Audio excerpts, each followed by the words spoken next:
there is a supplication known as Dua al-Istikhara, wherein if you were to read the meaning of it, you say, you know how to ask Him? Let me explain. People say, my dua is not answered.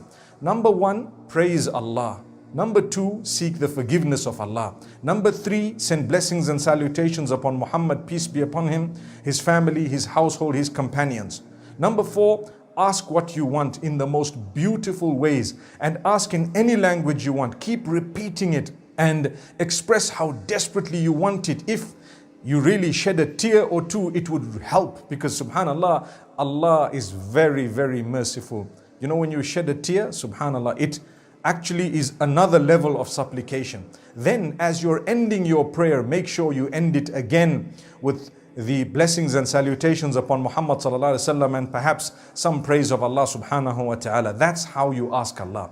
And if you were to precede your supplication with a good deed, the chances of it being accepted are far more. If you were to precede it with a charity or fasting or salah or something good, recitation of the Quran, it would really be good. Then there are certain times that are better than other times. Get up at night when everyone is asleep and cry at the time of Tahajjud, at the time, the last third of the night. Cry at that time, ask Allah, because Allah subhanahu wa ta'ala tells us that at that moment He descends to the lowest heavens asking, who is asking me that I can give them, who is repenting that I can accept their repentance, who is seeking forgiveness so that I can forgive them. Then another very interesting thing that you need to do, my brothers and sisters, you need to be on the right page with Allah. If you're involved in a sin, try and cut it out. Cut out that sin for the sake of Allah. Seek forgiveness from it. If you are doing something wrong, improve your relationship with Allah, and Allah will grant it to you. I know of many people who 2 years later they say, subhanallah, my prayers were answered in the best possible way. You're looking for a job, never give up prayers. So the Prophet ﷺ says, yustajabu li ahadikum ma lam yasta'jil. You know, your prayers will always be answered for as long as you don't make haste. So they asked him, what is meant by making haste? He says, a person who says, Da'awtu falam yustajab li, I called out to Allah, I called out to Allah, I kept calling out to Allah, but He has not answered my prayer.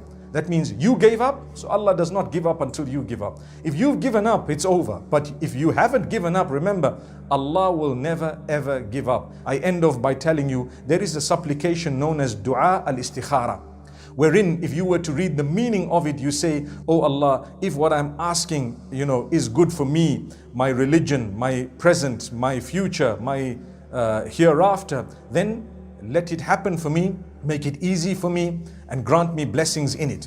And if you know it is bad for me, my present, my current life, my future, my hereafter, my deen, my religion, and so on, my relationship with you, if you know it's bad for me, then keep it away from me, keep me away from it, and then make me happy with your decree. Oh, that's an amazing supplication.